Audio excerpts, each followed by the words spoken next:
Some Africans fervently support Palestine. They want its independence and they condemn Israel. Others, and their millions, they pray for Israel and claim to be Israelites. They do not know that the modern state, so-called Arab nations, including Palestine itself, today they are all occupied and run by the invaders, and that the indigenous people have been liquidated and are being liquidated and decimated.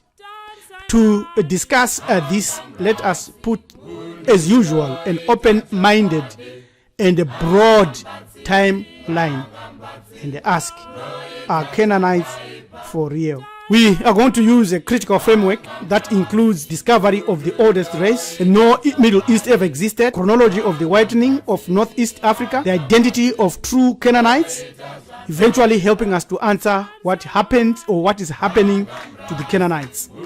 It's very clear that melanin-dominant human beings, Bantus, are the oldest race because we were created simultaneously with matter when rocks were still soft. Our ancestors left their footmarks there. Also, the clock-top spheres, which are 2.8 billion years old, are man-made and were discovered in Africa and were made by Africans. Europeans appeared on the scene 8,500 years BCE, and Asians also around 13,000 years BCE. So we are the oldest race, which includes the indigenous Canaanites. So here is proof that Europeans arrived on the earth recently.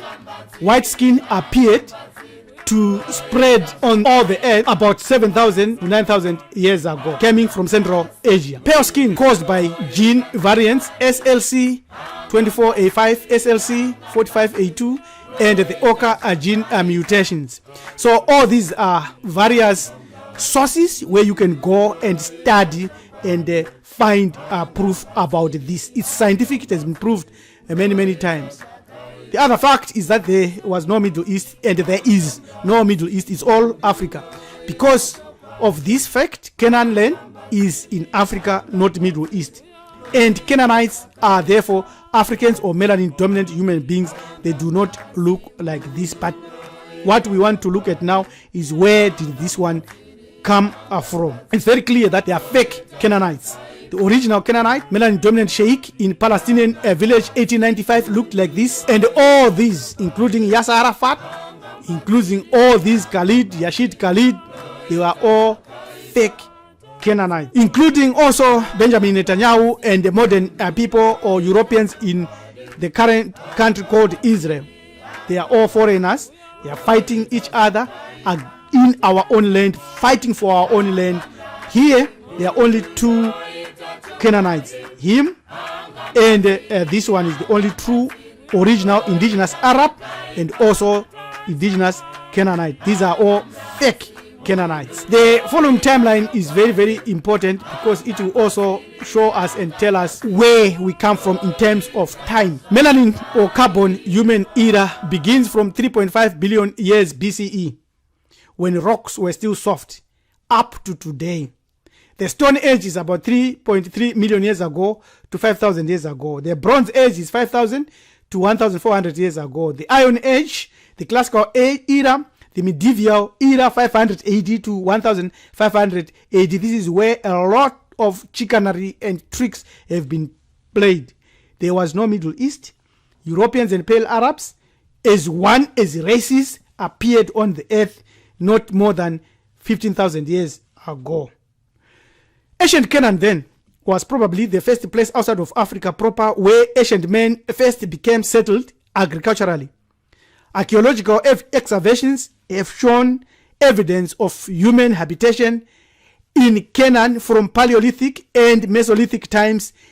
At the site of the ancient city of Jericho, evidence reveals a settled community and an agricultural way of life that has existed since 9,000 BCE by a people known as the Natufians.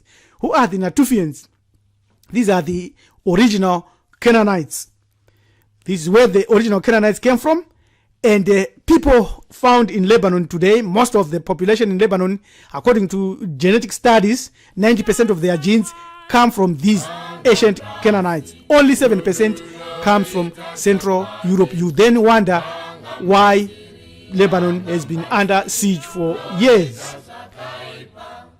The true Canaanites are the Natufians. According to M.R. Imhotep, the Natufians were the original inhabitants of the Levant and the fertile Crescents according to their DNA E1b1 haplogroup, which is the main haplogroup of Africans. Canaanite for real.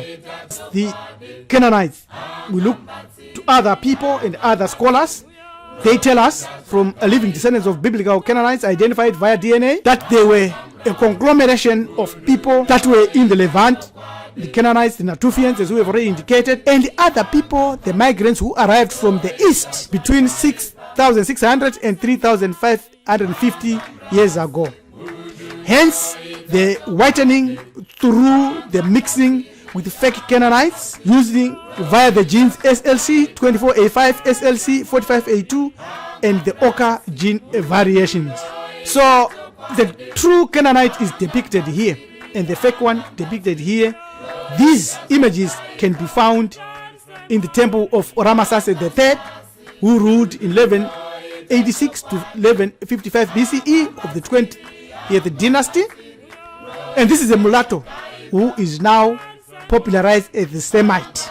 When you say Shem and Semite, this is the fake Canaanite that we are pointing to. In the Levant, these are the prisoners.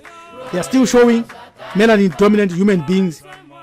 These images are found in the tomb at Saqqara General Horemepo, or Horemeb, according to those that do not know the indigenous language there. The Canaanites introduced a religion. Just like elsewhere, melanin-dominant people went in the Levant, they produced advanced civilization, built cities. These are and temples and writing and mathematics. These are the cities they built. Here in Carthage and Megiddo, Hazo, and Lachish here in Jerusalem. And later on, they went to North Africa as Phoenicians and built Carthage.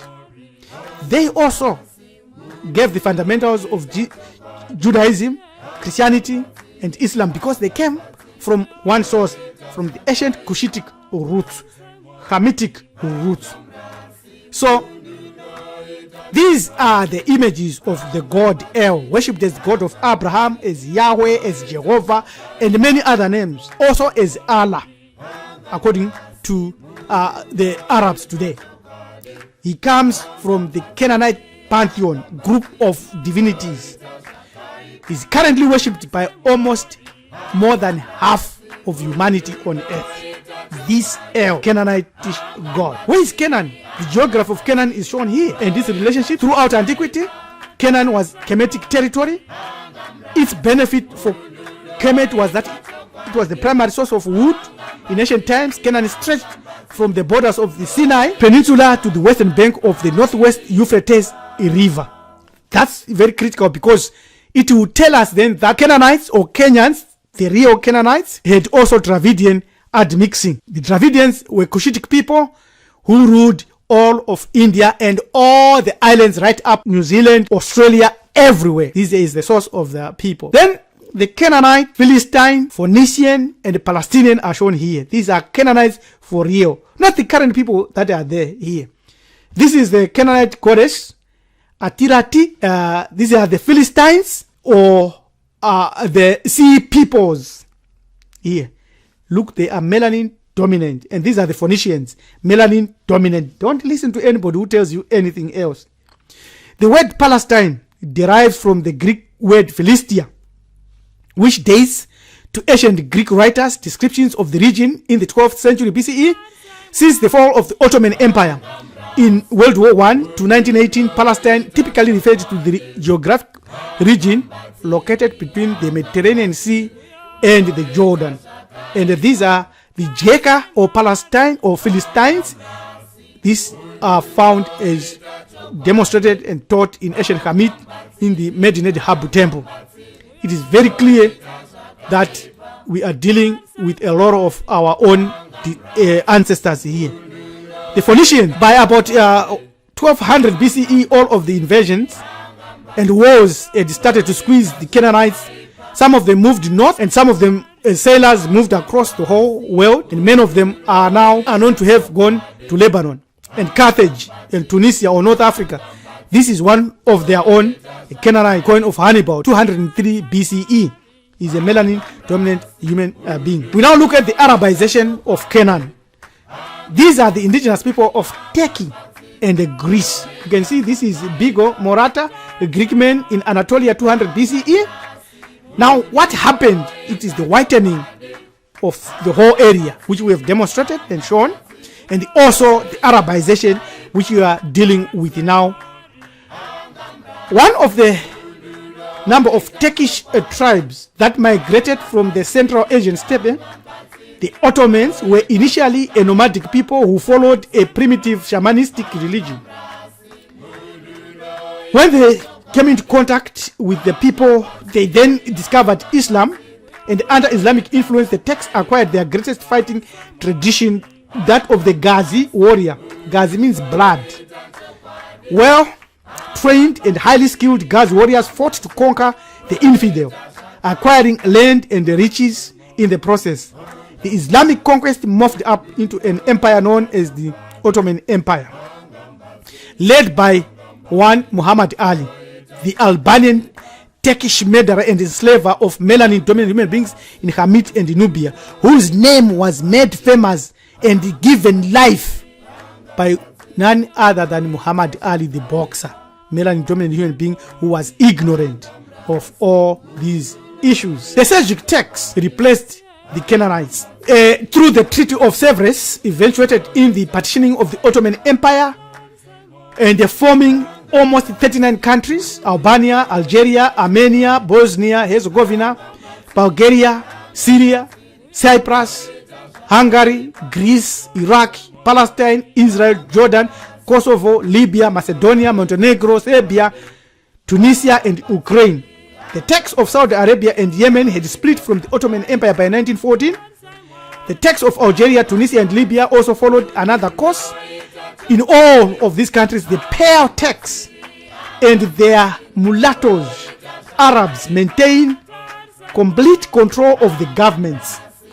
They were then gifted by their European cousins by the creation of the so-called Middle East, which all African leaders today support. The pale ones and their mulatto media have decided to hide indigenous Canaanites, indigenous Hamitians, and the Palestinians and Syrians who were there around the 1800s. 1905, this is Egypt, an indigenous Arab, melanin dominant, at Giza along the Nile with his wife.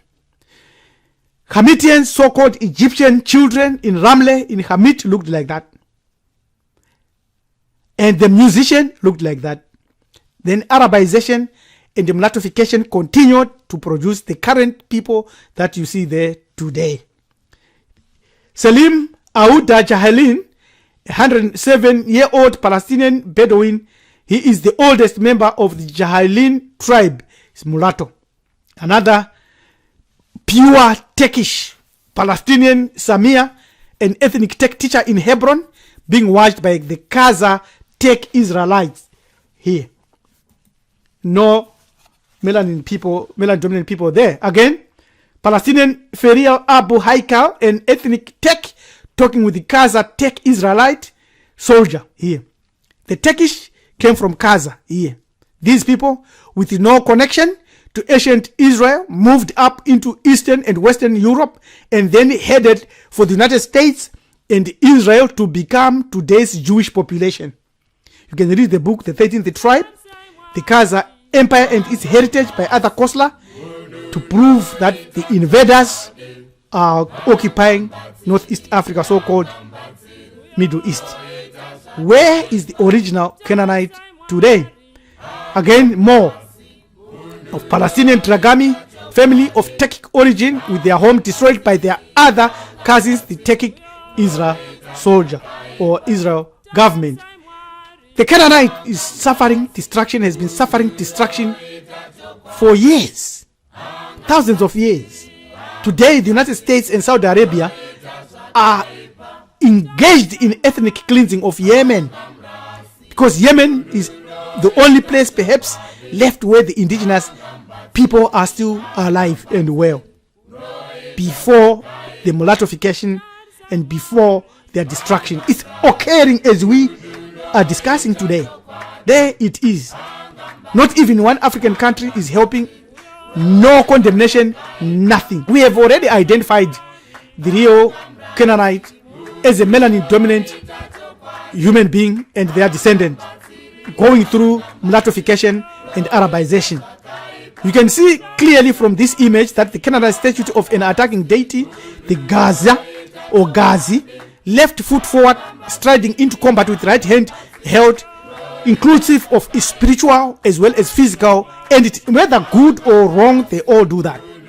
So the Atef crown here identifies him as an Osirian deity coming from Ausari. The real Canaanite looks like this. In Lebanon, the real Canaanite, and in Syria is being vanquished and destroyed. Melanin-dominant human governments and institutions are quiet, not even moral support. They are being massacred in Gaza, in Philistine, in Palestine. Africans are offering very minimum support. In Yemen, they are trying to fight, but they are not winning. Nothing, not even a whimper by melanin-dominant human governments or melanin-dominant human beings. All this and all of them are melanin-dominant human beings, although they may have a different religion and follow a different philosophy that denies their own origins. Blood is thicker than water. We must feel some pain for our own when they are being destroyed.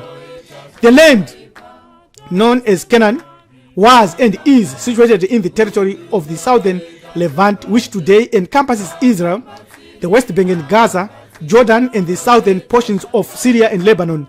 It's still all Africa.